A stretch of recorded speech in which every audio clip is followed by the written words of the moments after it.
Ladies and gentlemen, good morning and welcome to the 2025 Hall of Fame Induction Assembly, sponsored by the Centennial High School Foundation and the Bulldog TV Network. As you enjoy today's festivities, this is a reminder that this is a formal assembly, so please show respect to our presenters and inductees by refraining from cell phone use and side conversations. Each of our inductees today are extremely accomplished in their respective fields, and we hope that by the end of this morning's assembly, you learn something new and are inspired by their stories to also go above and beyond in your own lives, using the foundation you receive here as a Bulldog, the same as our inductees once did themselves. Now, to get today's program going, please welcome to the stage the Student Body President of Centennial High School and Chief Executive Officer of the Bulldog TV Network, Miss Gianna Haynes.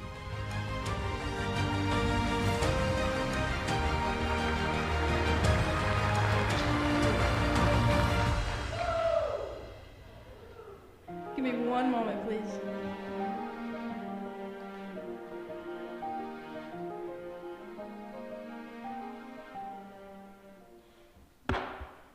Okay. Good morning, Bulldogs. As you just heard, I'm Gianna Haynes, your Student Body President and your Chief Executive Officer of the Bulldog TV Network. Today, it is my honor to welcome each and every one of you to the 2025 Centennial High School Hall of Fame Induction Assembly. I'll be your MC this morning and can't wait to introduce you to these four incredible individuals that will soon take their places in Centennial history as the newest members of our Alumni Hall of Fame. Before that, we ask that you please stand and remove your hats as we honor America with the presentation of the colors by the Centennial JROTC Color Guard under the direction of Master Sergeant Monty Briggs and the playing of the National Anthem.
Thank you, Color Guard. Excellent job as always. I'd now like to introduce you to our stage guests this morning. Stage guests, if you would please stand as your name is read to be recognized. First, Student Body Vice President and Vice President of the Bulldog TV Network, Ms. Charlie Martinez.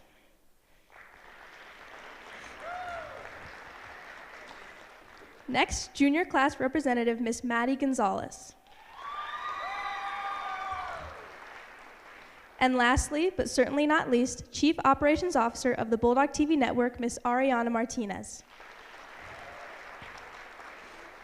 Thank you. You may be seated. Now, without further ado, let's meet the members of the 2025 Centennial Hall of Fame induction class. First, from the class of 1954, please welcome Mrs. Joni Taibi-Giarratano.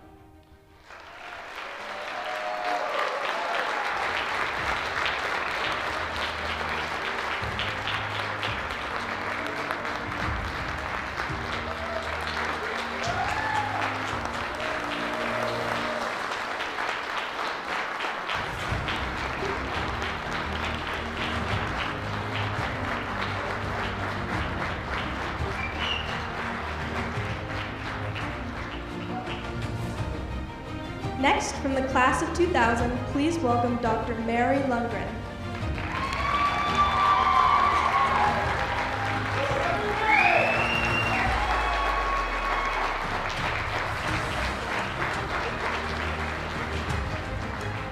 Next, from the class of 1975, please welcome Mr. Donald Vendetti.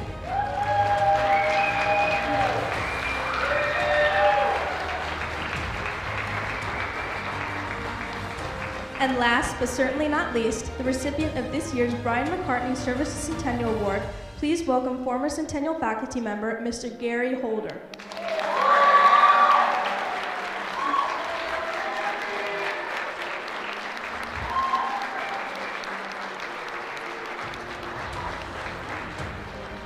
Great to have you all here today. Now I'd like to welcome to the stage the Athletic Director and Assistant Principal of Centennial High School, Mr. John Ward, for a few opening comments for our inductees and the student body.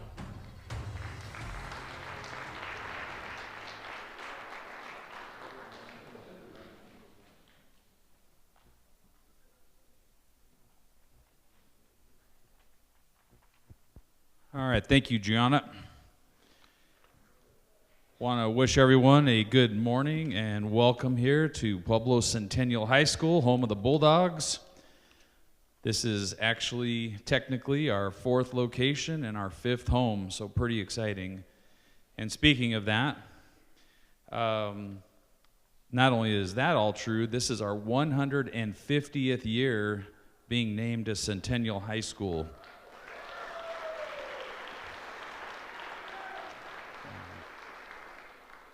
So welcome family members, friends of our guests here on stage. We appreciate you taking time to be part of our recognition today. Later today, you'll get an opportunity to see the newly completed Centennial Alumni Hall of Fame as well as Service to Centennial. I also encourage our visitors to go take a look at the Athletic Hall of Fame, which is located down the gym hallway, if you have time to look at that as well. Once again, they mentioned I'm the athletic director and assistant principal. This is my 22nd year here at Centennial, my 36th year in education, and it's always exciting to see the new members of the Hall of Fame here at Centennial.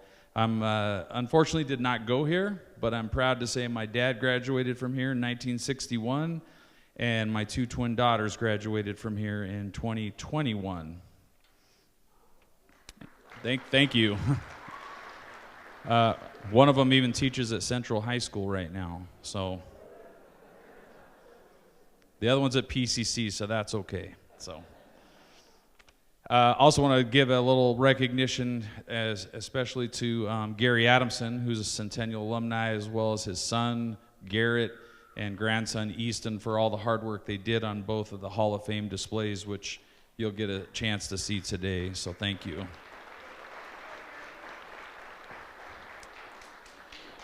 So 150 years, Centennial, I was a former history teacher, so I'm going to have a brief history thing here.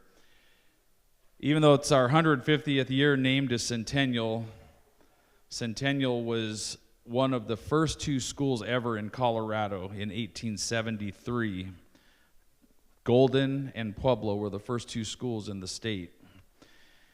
1874, Colorado Springs opened a high school, and in 1875, Denver opened a high school. A year later, we weren't even a state yet. 1876, Colorado became a state, and our country celebrated the centennial anniversary of the Declaration of Independence. And at that time, being a school in existence for 3 years, the school took on the name Centennial High School. And that's why you see 1876 on all our logos and on our gym floor, because that's when we started out as the name. So everyone here on the stage, Hall of Fame recipients, I want to say congratulations to you. You are part of an amazing legacy, which Centennial is definitely well known for. You serve as an inspiration to the current Bulldogs and the entire Pueblo community. Thank you.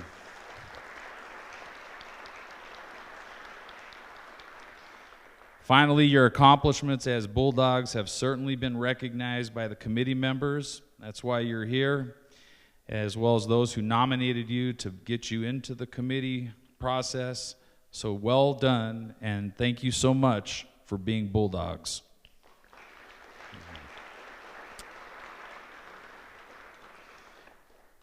Appreciate it. Let's have a great assembly.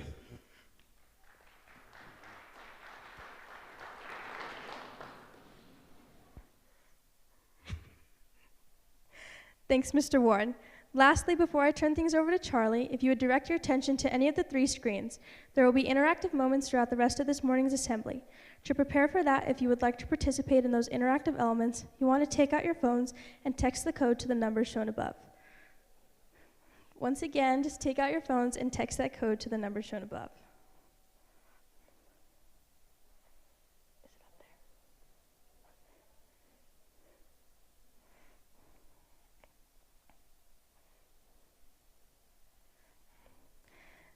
Now, to introduce you to our first inductee this morning, Mrs. Joni Taibi-Giarratano, here's Charlie Martinez.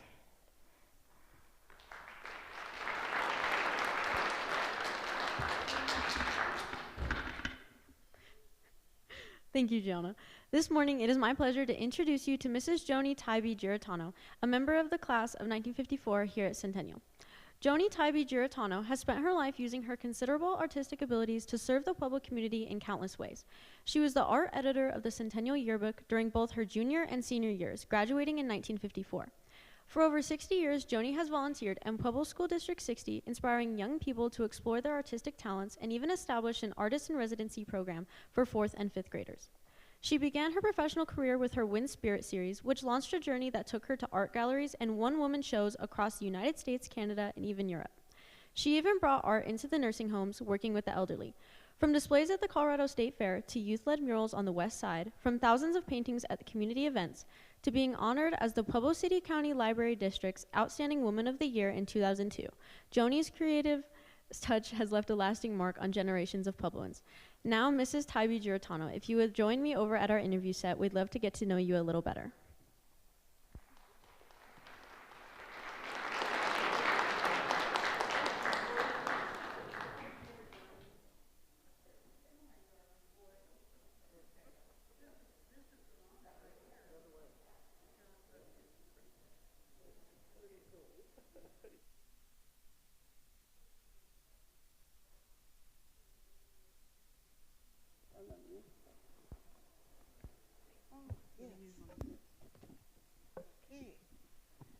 Good morning. We're so glad to have you here. It's such a pleasure. How are you doing this morning? I'm wonderful, thank you. I'm here to have a wonderful time.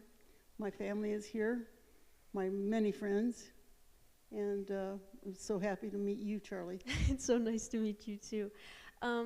Okay, well, we'd like to direct everyone's attention to the screen for some of the interactive elements, and everyone's going to guess which photo is Miss Joni's senior annual photo. And the fun part is I don't get to see it. It looks like C's a big winner right now, a little bit for B, a little bit for all of them, actually. Oh, and the answer was C. Did you find it? They got it? They did it right. Now they got it right.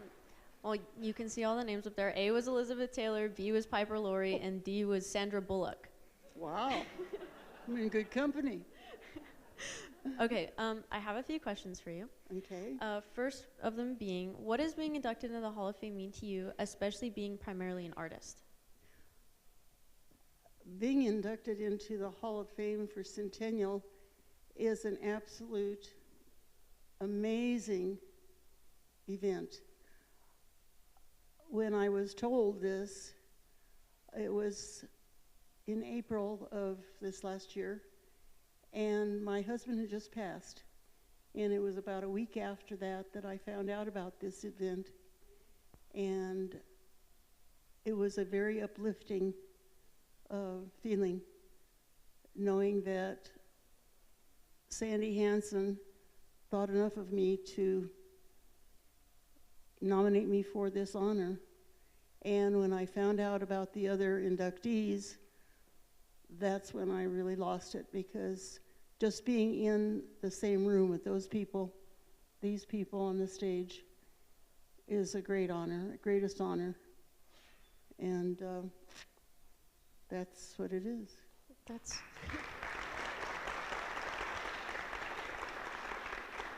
That's beautiful. We really are glad to have you here. Second question. Being named the Pueblo City County Library District's Outstanding Woman of the Year is such a powerful recognition. So how did that moment reflect the journey you've taken from your high school years to the artist and person you are today, and what message do you hope it sends to the young woman following in your footsteps? You know, as a young person, you have no idea what heaviness there is with every step you take. Every step you take has meaning. And at that time, when I was in high school, I had no idea about being almost 90 and receiving an award like this. My thoughts were, gee, in 7 years, I'll be 20. That was pretty exciting. And I can remember looking up at the clock on my birthday, the 4th of July, and I looked at that clock and I thought, wow, I've got 7 more years before I'm 20. And I was 13 at the time, of course, and you don't have any idea of all the different steps that you're going to be taking through your life, and each of those steps is going to be bringing you to the person you will become. So you have to be careful of those steps. Be careful of those words. Be careful of the actions and reactions that you happen to take part in. I think that's what I would give for the student body. Be cautious about what you say, what you do, who you do it with.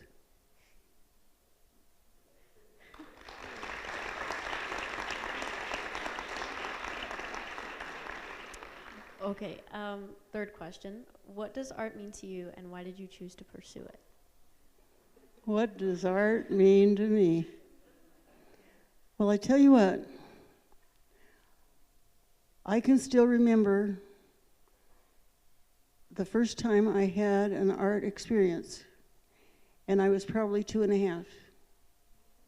I had found a yellow and a purple crayon. My folks had a little restaurant and tavern, and somehow those little crayons must have been left by a previous little person. And I found a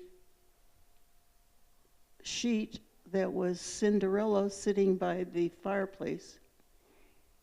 And I was coloring in her hair yellow and the fire purple. And I could hear my sisters behind me saying, I wonder if she's colorblind. And one of them said, well, ask her. Why did you do that? And I said, well, that's all I got. And that very afternoon, my sister went down to Ben Franklin on Northern Avenue and got me a little box of crayons, and I've never looked back.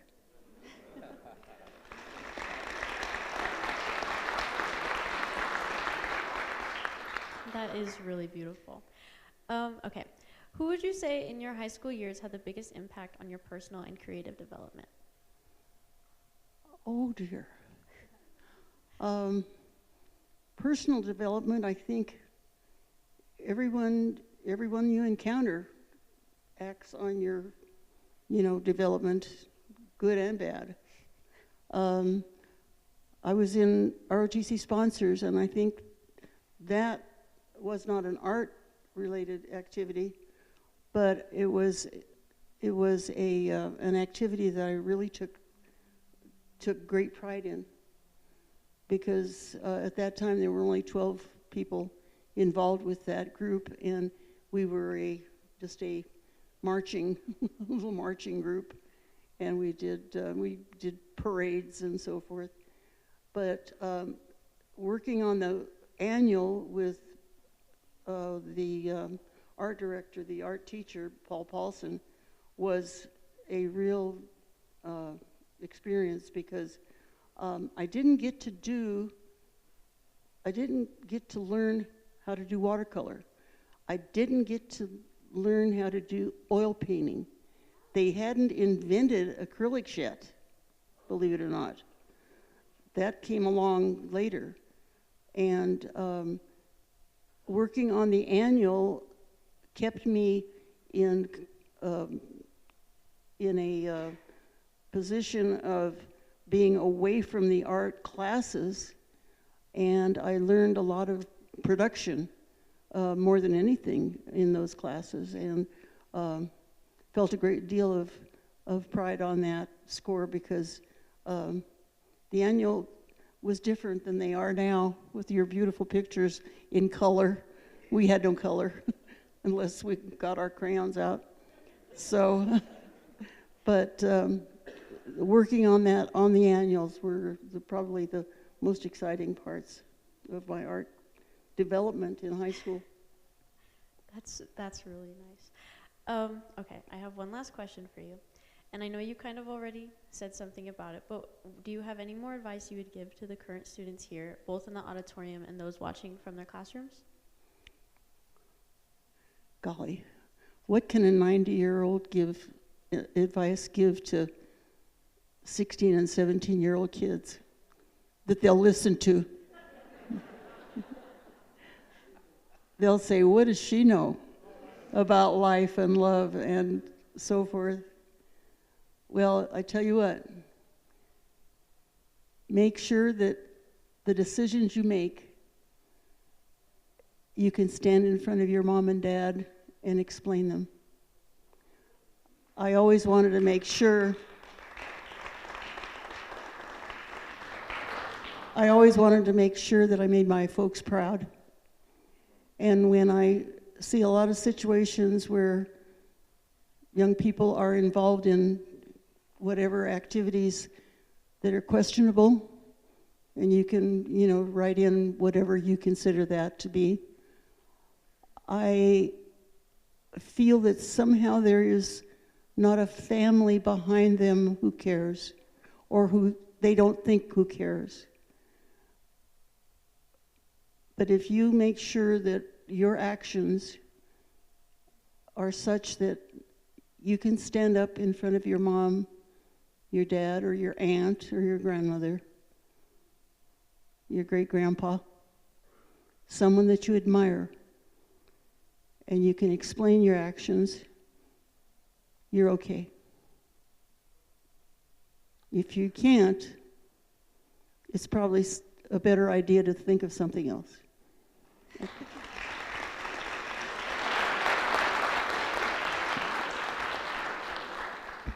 I really hope everyone can take something away from you being here, or I've learned something.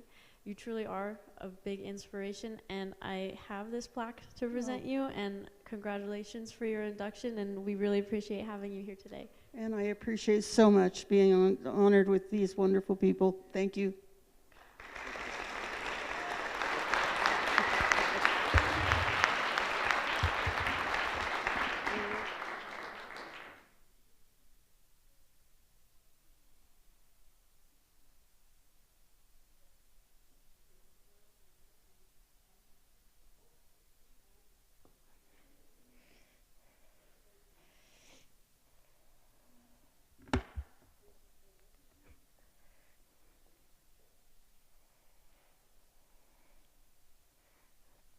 Thank you, Charlie, and congratulations once again to Mrs. Taibi-Giarratano.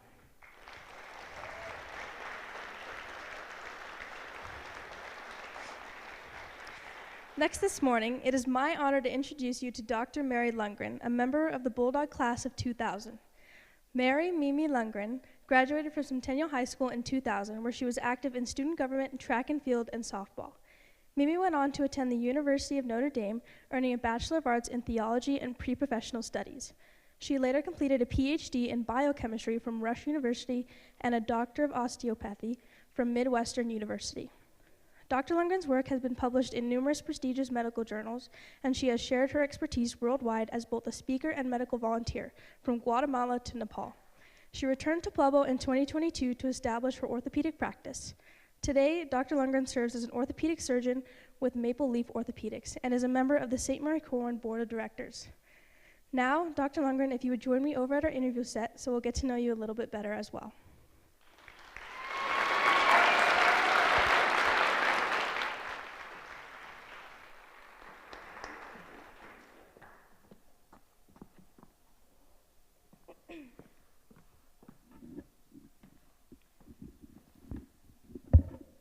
Okay. Go Bulldogs.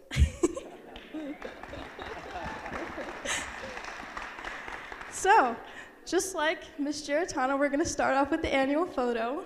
So, if you can guess which one is Dr. Lundgren, go ahead and put your guesses in. Oh, that was... So it looks like A is pretty much all of them right now. B's got some.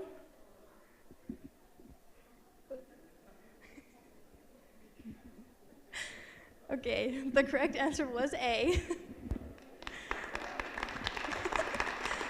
B is Jennifer Lopez, C was Bryce Dallas Howard, and D is Gwyneth Paltrow. So, it's great to have you here this morning. I just have a few questions for you. Thank you so much. So to start, when you think back to your time as a Bulldog, what values or experiences from that chapter of your life prepared you most for the intensity and teamwork required in surgery? I was blessed to have two great brothers, and I'm the only girl and I'm the youngest. So I was always challenged, and I'm also blessed to be competitive. So I always had to try and keep up.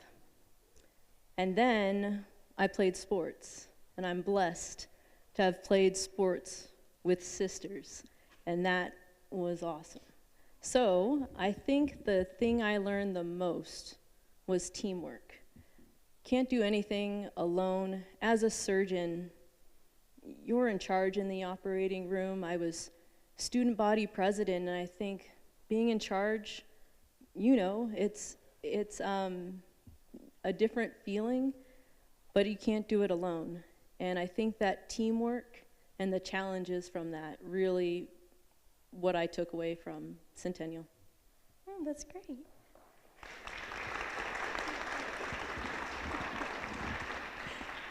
What does becoming a member of the Centennial Hall of Fame mean to you personally? It's a little surreal. I've been challenging myself to think if I actually deserve to be in this crowd. Essentially, I just stayed in school. I went, if you count preschool to when I finished my training and before I got my first real job, I did work at Cracker Barrel, but it was 33 years in school. I feel like I should have been at a different part of town.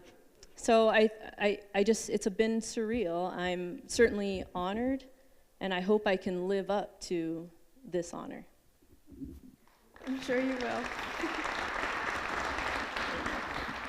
Your journey from student athlete to the operating room began with a serious setback while you were here at Centennial, that being breaking your femur, which is not an easy thing to do. Can you take us back to that situation and share how that experience ultimately inspired your path toward becoming a spine surgeon? It was a dark and stormy night, one June. I was playing softball at the university as part of a summer softball, and I think I had a stress fracture. Hindsight, become an orthopedic surgeon, and you can figure out things later on. That was probably the first challenge I ever had in my life. It was the beginning of summer after freshman year. I was going to start at Arby's on Highway 50 the next day, so that ruined my Arby's stint. But it changed my life. It allowed me to meet a wonderful orthopedic surgeon Dr. Danilchuk, whom I now work with now, which is a great full circle. But it was the coolest thing to be able to see an x-ray when you break your femur. You don't have to wear a cast. You can elect to wear a cast. It's a body cast for about 3 months. Or you can put a rod down your femur and you could walk right away. And it wasn't obviously an easy decision, but seeing that x-ray changed me. It was something that I thought was so cool. My father's an engineer, and I think I've come from an engineering mind. And seeing that, mechanics and the physics and just the technology with that was so cool. So where it was something that could have been, oh, I broke my leg, such a tragedy, it ruined my summer, but it changed my life. It made me change the direction of what I was going to do for a career. Special to you. You've shared your skills far beyond the U.S., volunteering in places like Guatemala, Colombia, and Nepal. What inspired you to take your work around the world, and what impact did those experiences have on you, both as a doctor and as a person? Great question, John. My mother's from the island of Trinidad. Not Trinidad, Colorado, but the Caribbean. We grew up going to the island and into the Caribbean every couple years or so as a family. So I got to see firsthand third world country. And I remember as a little kid going to Trinidad, and they didn't have hot water. And I'm this little girl there who would bring out buckets of water to heat in the sun so I could bathe in this hot water. And all my cousins, they would just bathe in this big, huge basin collected with rainwater. And it was always something that I knew the difference between what we were afforded here in America, in healthcare, and in our society, compared to what a third world country had. I think I had a love of travel and a love of trying to serve anyone I could. And for a time, I wanted to be a Spanish major, so I traveled to Guatemala. But seeing the world and seeing different cultures, I think was instilled in me just by my heritage. And it's a beautiful thing to go to a third world country and treat patients who have never been exposed to things such as Tylenol. I went to Colombia. We did these major orthopedic operations on these kids, and they would just get Tylenol. They'd never been exposed to Tylenol before, and that was enough for them. And it impacts how you treat people here in the United States in a way that I think you gain that compassion, and I think it all stemmed from just being blessed to have the influence from my mother and from my mother's family from Trinidad. That's really cool. So you've seen the world, yet you chose to come home. What makes Pueblo special to you, and how do you keep that hometown pride alive in your work every day? After I finished all my training, which oddly enough wasn't too long ago, I took my first job in Milwaukee. And I loved it. I was close to my family. I was close to my brother and his family. But the patients I was treating, the ones I treated and loved the most and connected the most with, were from a town south of Milwaukee that was very much like Pueblo. And when I was trying to decide what direction, where I would really want to settle, I came back to visit my godmother and godfather. And on that visit, I had met up with Dr. Danilchuk, and he told me that think about coming back to Pueblo. In Pueblo, you're not going to get the glory of being a spine surgeon as you may in a big city, but it's going to be your vocation. And that struck such a chord with me because I'm a very faith-based practitioner. It's a part of who I am and a part of who I want to share with patients. And it's very important to me. So when he said that word vocation, I felt called back to serve Pueblo and serve the community that formed who I am.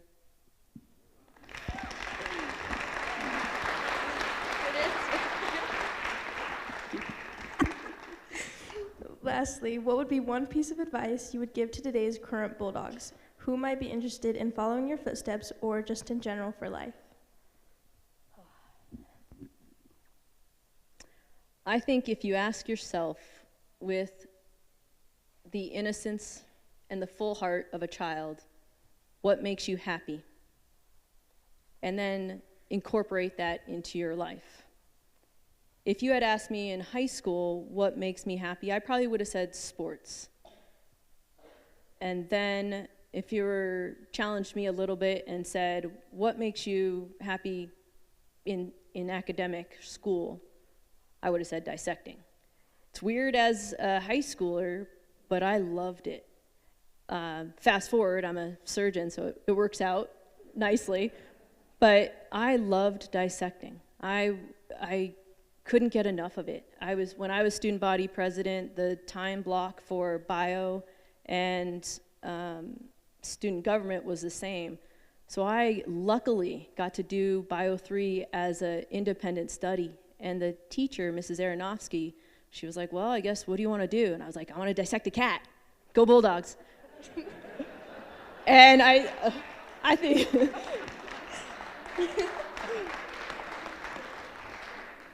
I think at that time, I just loved it. It's an art to me, and I just could see things that way. So when I was a third-year resident in Chicago, that's when I got asked that question, without thinking, what makes you happy? And I said, mountains. And so when I think of all those stages of my life had all formed, now I'm an orthopedic surgeon in Colorado. I live and I stare at the mountains all the time. And if you work that happiness in, you're gonna have a passion for whatever you do. Success can be defined in a million different ways. You have examples here, but I think the common thread is the passion that you have to do whatever it is you want to do. So that's what I would say. If whatever comes to your mind, you should follow that in whatever direction that may lead you. We will be guided in that way. I truly believe that. If it's dissecting, come talk to me.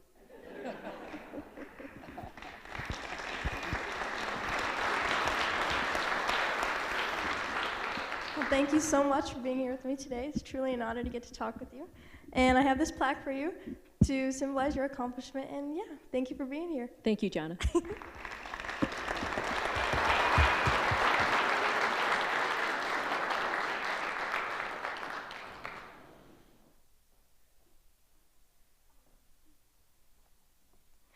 Thanks, Dr. Lundgren. Great to have you here this morning, and congratulations once again.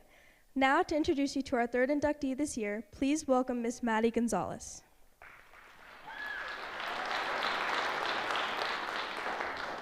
Thanks, Gianna. This morning, it is my pleasure to introduce you to Mr. Don Vendetti, a member of the class of 1975 here at Centennial High School.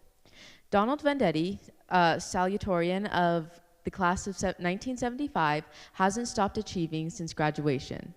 A talented saxophonist during his high school and college years, Don balanced his love of music with a passion for learning, graduating from Colorado University, Fort Collins. In 1979, he was recognized as Engineer of the Month at Boeing Aerospace. He then went on to earn his MBA from the University of Washington. Over the years, Donald has served as author, contributing author, speaker, advisory board member, and consultant in management and marketing. These talents led him to becoming the CEO of Evluma LED Lighting. Between 2018 and 2023, he was awarded 7 patents in LED streetlight and wireless control technology. Don is recently retired and as expected, he went right back to his first love of playing the saxophone and shared jazz music with his local community of Seattle, Washington. Now, Mr. Vendetti, if you would join me at our interview set, we'd love to get to know you a little better.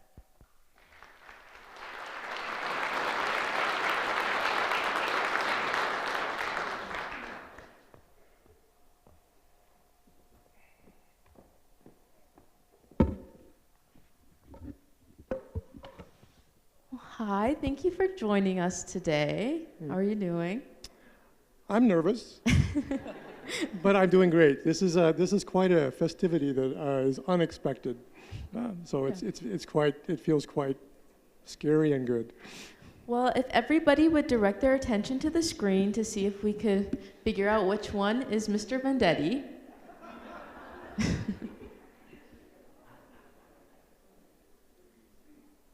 Oh, C is looking pretty good.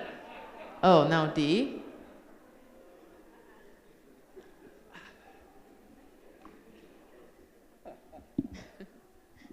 The answer was D. A was A was John Lennon, B was Napoleon Dynamite, and C was a young Tom Hanks. Okay, so first, I know you were very involved in band throughout high school and college. How did music impact your life, and how does it still impact it today?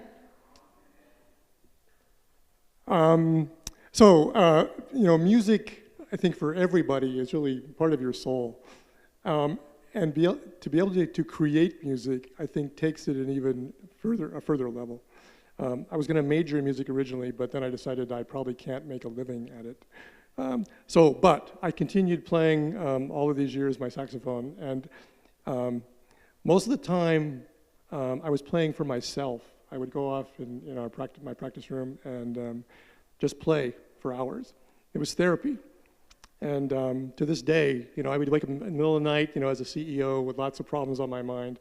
I also tried to learn piano over the last couple of years, which was a real struggle. But I would go play for an hour and go back to bed, and I could go to sleep. So music for me is therapy, and also allows me to show off my creativity and my own, to be kind of a closet performer, I guess, for others. But it moves me inside. Thank you. I think music do that for a lot of us. What led you to wanting to become an electrical engineer? Well, I have a story. In 9th grade, we had a science class, and we dissected frogs. And I decided at that point in time, I am not going to be a doctor. As I said, I played in music, and I actually was intending to major in music when I went to college. But my counselors kept bringing in these engineering guys, to interview me, and I'm going like, well, at the last second, just before we graduated, I kind of had a few stumbles in my senior year, in some of the music auditions, and I decided, maybe this isn't the right thing for me, and so I just chose engineering as a general thing, and then eventually moved to electrical engineering. And the only reason I chose electrical was because my stepfather was an electrician. So I just grew up around, kind of that thought process. And so it was arbitrary. It wasn't like I was a tinkerer, had this deep, experience, tweaking computers or whatever as a little kid. I didn't have any of that. I just ended up in engineering. And I can tell you, I actually struggled, while I was pretty good at academics. I struggled in the program when I was a junior. When I got into this hardcore electronics, beyond physics and all that, it was tough. And I almost had to quit, but I recovered, and I ended up making a career out of it. And electrical engineering is a little unique because it crosses over between hardware and software. And so it actually is pretty flexible as to where you kind of take that as a career. And I actually got to do both hardware and software. And so it turned out to be the right thing for me to do. That is super cool. In 2015, you became CEO of Avluma LED Lighting Company. Did you face any challenges in getting to this point? And if so, what were they? And how did you face those challenges? Every step of the way was a challenge. So, you know, as I go through my career, you know, I started out I started as an engineer, but then I also started getting more broader responsibilities, a project manager, and I actually got out of engineering for a while and went over into marketing and product management and even sales for a while. So I got a lot of views of the business and a lot of challenges because I've been high tech in my entire career and kind of on the leading edge of high tech. And high tech is very fast moving, as you all know. I mean, it's driving change in the world at a rapid pace. I was in a total of about a dozen companies. Half of those companies failed. They went out of business or were acquired by some other company. And so every one of those was a challenge, you know, just surviving it and then picking yourself back up after failures and moving on again, and then strategizing, you know, how can I make this work for me? And also, where do I belong? You know, I was in all these different categories of engineer, marketer, sales. And I ended up back as being in my head an engineer. And then I ended up in Avluma. And I originally came in as a consultant, and then they said, well, you're pretty good. We'd like you to be our head of engineering. So I took that over and said, hey, you know, this feels right. And then we got to the point where the company, it was a small company, just like some of these other ones, it was struggling and, you know, trying to compete against billion-dollar, you know, mammoth companies in the world. And the company's struggling, and so you know, the current CEO at the time decided that it was time for him to step aside. So they just asked, you know, internally, who wants to be CEO? Anybody here? And I raised my hand, and I was the only one. And so I took the job on, and then of course, you know, that was in 2018. So the challenges that then came about were COVID, and all the supply chains after COVID, and then more recently, you know, global tariffs. So it's been a career of constant change and constant challenges to have to overcome. And as an engineer, you know, what your job is to solve problems. So that's what I do. Oh, that is super cool.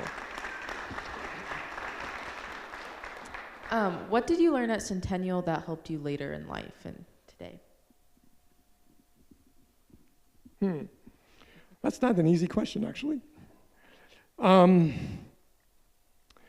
know, I had the opportunity, just as you have now, to go to a brand new school. In 1973 or 4, I was a junior, and we were one of the first classes to attend the old Centennial.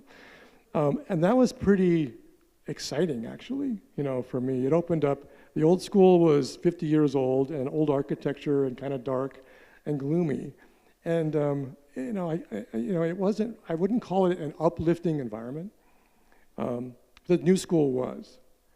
And so that kind of changed my whole perspective. And it gave me, I guess, strength to have all this, to be given this gift of all this new stuff and to be given the honor to go to this new school, I think motivated me in a big way, you know, to really jump into school and really enjoy it. We also have a really good class in 1975. You know, I would say it was a really tight class. There was not a lot of troublemakers. There was not a lot of stuff going on. There were classes on both sides of us, you know, things going on that were like, but we had a good class. And so I think because of all this, I guess, friendship and just support from all the classmates, that also helped a lot. Yeah, that is.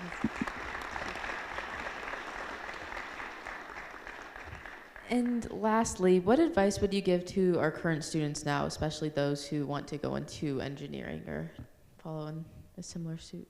Yeah, mine's more general. If you go into engineering, it's going to be hard. But so I think the general message that I would give you is You are a group of students who have already seen a horrendous amount of change, that has global change, that has affected you directly, and that's going to continue. And so, you are on the front edge of figuring out how you're going to deal with that. And so, I guess my advice is, you have to keep exploring and learning constantly. Because the more skills you have, and the more exposure you have to a lot of stuff, will make you adaptable to what's going to come towards you for the rest of the next 50 years or more. So adaptability, I think, is really what will make you more successful, and being able to live in a constantly accelerating, changing world. So keep exploring, finding new things that you love, and keep learning. Even the stuff you don't like, check the box. Learn it, get the grade, move on. That was a great message. I think we could all use that.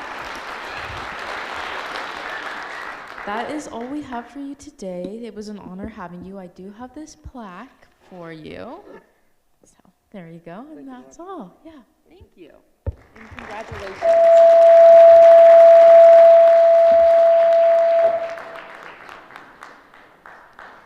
Thank you, Maddie, and congratulations once again to Mr. Vendetti. Now to introduce you to this year's Brian Macartney Service to Centennial Award recipient, please welcome Ms. Ari Martinez. Thank you, Gianna. Sorry. It is my privilege to introduce you to the 2025 Brian McCarthy Service to Centennial Award. Gary Holder devoted decades to teaching, mentoring, and inspiring students at Centennial High School as both a teacher and theater director since 1971.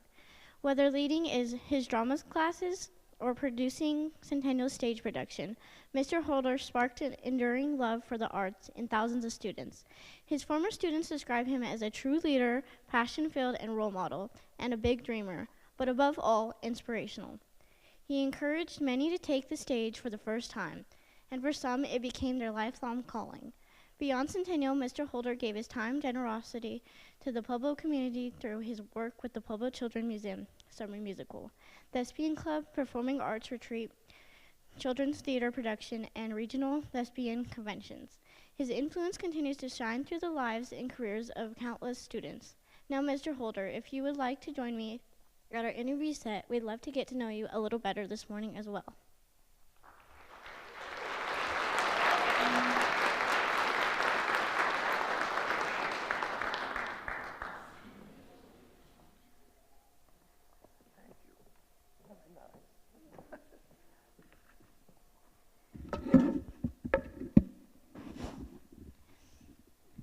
It's nice having you today. How are you doing? I'm feeling great. Good. I'm glad. I'm feeling excited. I'm feeling overwhelmed by all of the people who are here, and even a student who was in my very first production in 1971 at the older Centennial. That's awesome.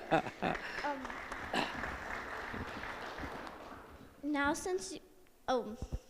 since we have a faculty member here at Centennial, we have the unique opportunity of having access to a few photos from when you were here. So for one last time, let's have everyone turn your attention to the screen and guess which photo was Mr. Holder's annual photos from early teaching. Lord have mercy. I have to look. I don't know. And I had longer hair than that when I started.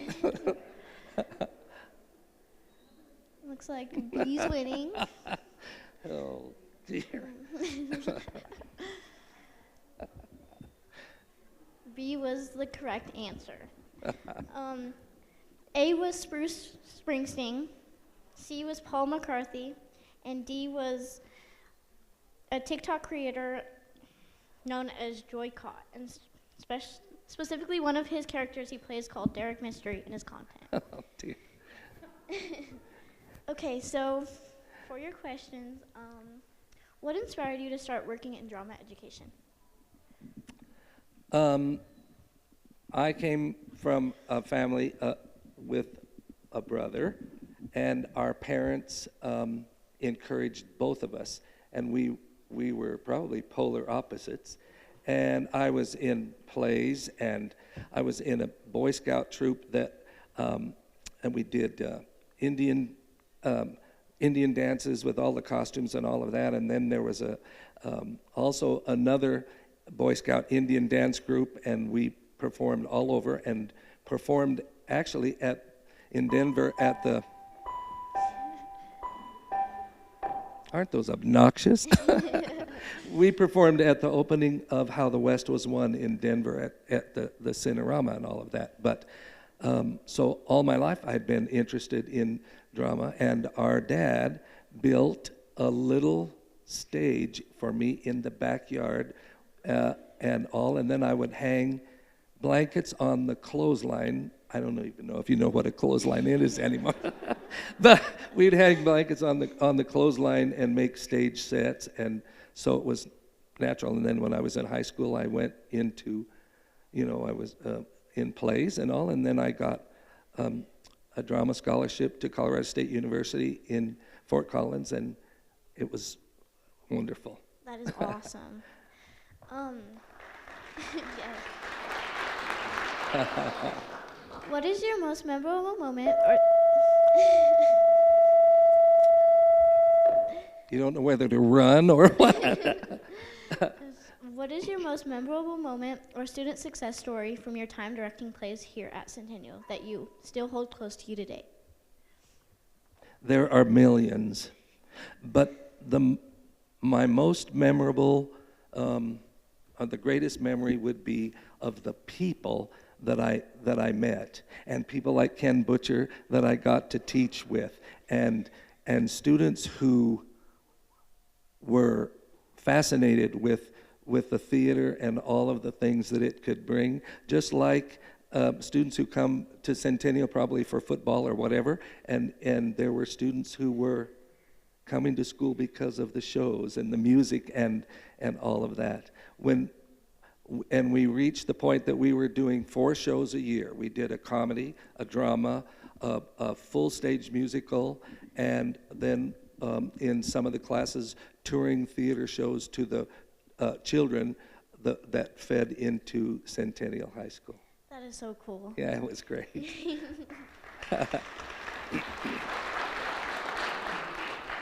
What do you feel is the most important lessons that students take away from participating in theater? You have a Centennial High School graduate who is now a CEO of a gigantic company in Florida. He will not hire someone unless they've had theater training or been in shows. Because what do theater people know how to do?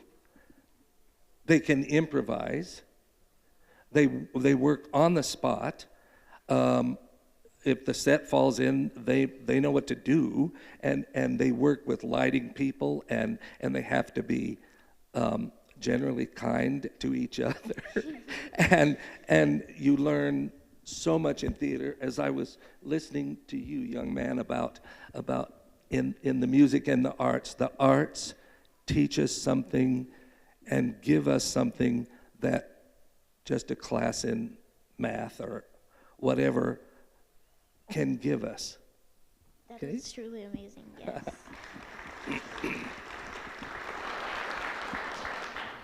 What would you say to someone interested in pursuing theater or the arts? Pursue the arts, as, in my opinion, as we see our civilization begin to kind of deteriorate into ugliness. It's the arts that can bring back beauty to our society. There is a famous historian who said, if all of the history books in all of the generations were destroyed, it would be the arts, music, and theater, and creative writing, poetry, all of those kinds of things that people could look at and really understand a society better than the history books would portray that society. Yes, thank you. We actually have a bonus question. A bonus question. Look out. Is there a special meaning to the top hat that you were wearing in the photo you selected to be in our Hall of Fame What cases? a great question. There's a lot of talk around here about it, and people love it. You just don't see them very often anymore. That was my grandfather's silk top hat.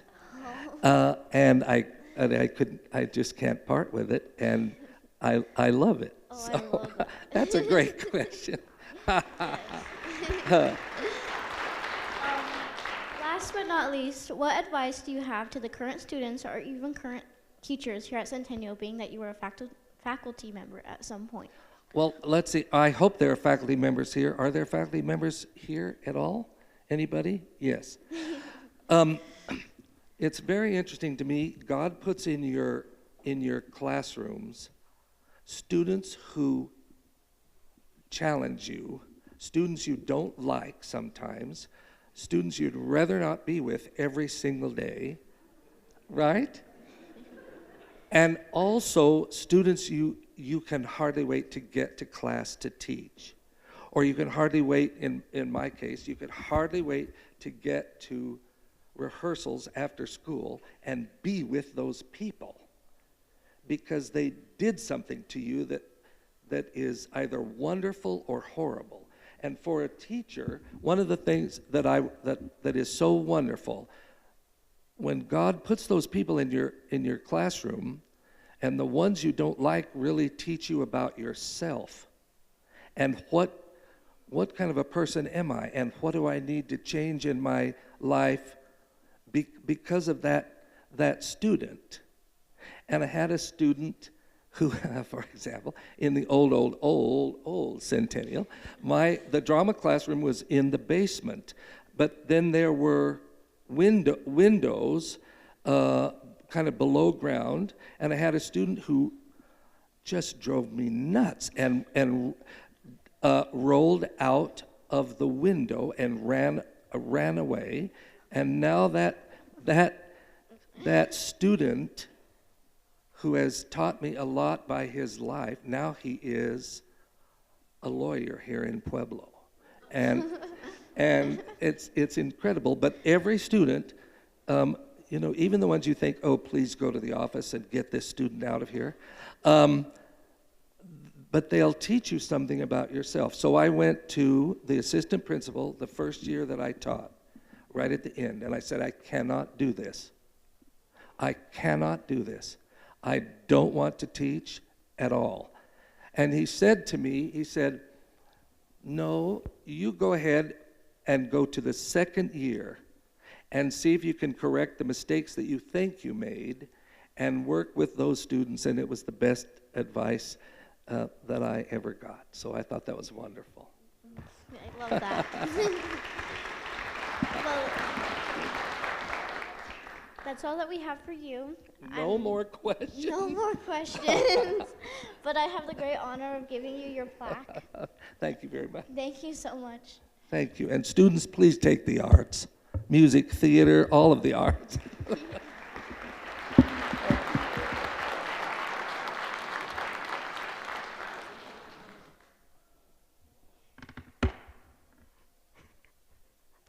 Thanks, Ari. Let's hear it one more time for the amazing individuals on the stage today that make up the 2025 Centennial Hall of Fame induction class this year.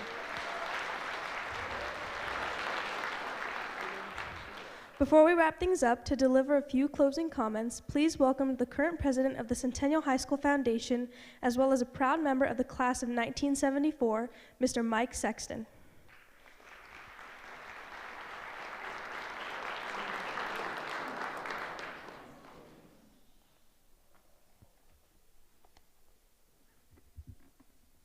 I always have to move the mic up, sorry.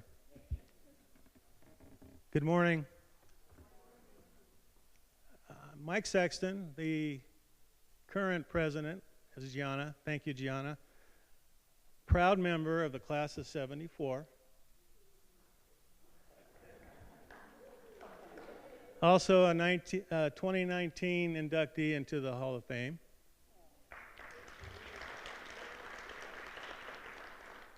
I'd like to thank the foundation members, the Hall of Fame committee, the faculty, the administration, for another great assembly. Thank you very much. As students, you students up here, you did a great job. We appreciate it. And I have to congratulate the honorees this year. Great job. Thank you. A little bit about the Centennial Foundation. It was established in 1993 by then Principal Frank Latino. We are a charitable 501c3 nonprofit organization whose primary purpose is to benefit and enrich the educational opportunities of all Centennial High School students. We support worthy projects and alumni efforts, and above all, we preserve the rich history and legacy of our beloved Centennial High School. No funding comes from District 60 to the foundation. Everything we do is raised within the foundation, donations, activities, no funding from District 60. So all the benefit from the foundation back to the students comes directly from the foundation and our donors.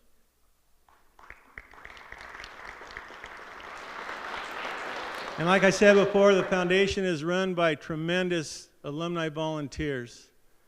Without them, we couldn't be where we're at today. I appreciate you all. As you noticed when you came in the front doors, our foundation room is full of memorabilia from the old Centennials, not the old Centennial, Centennials plural. Stop by, take a look. You were in there this morning during the reception, but stop on by when you got more time. You might find a picture of yourself in there. Following the assembly,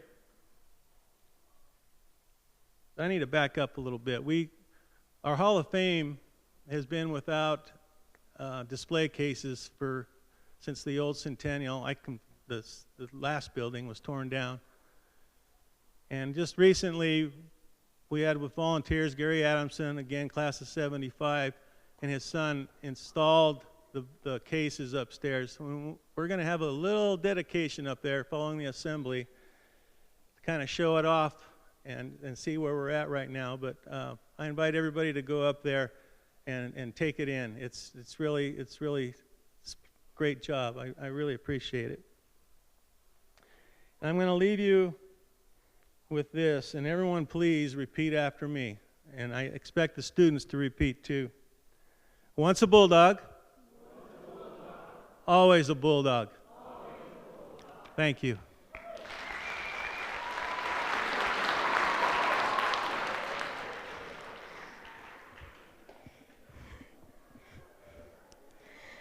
Thank you, Mike. Following the conclusion of this morning's assembly, we would like to invite each one of our inductees and their families that are in the audience today to the brand new Centennial Innovation Zone for a small reception put on by the Centennial Girls Cabinet and their sponsor, Mrs. Ann Faudenright. We will also have a small ribbon cutting ceremony for our brand new Hall of Fame cases as well once you're up there. Following the conclusion of this assembly, students, you will report to 4th hour. Following our passing period, new Hall of Fame members and your families and friends will be escorted to the Innovation Zone by a few of our Girls Cabinet members. So please remain seated while our student body passes to 4th hour. Lastly, before we end today's assembly, I would like to extend a huge thank you to everyone who makes this event possible, including the members of the Centennial Hall of Fame Committee, the Centennial High School Foundation, Student Government, Bulldog TV, and JROTC. So let's hear a big round of applause for them.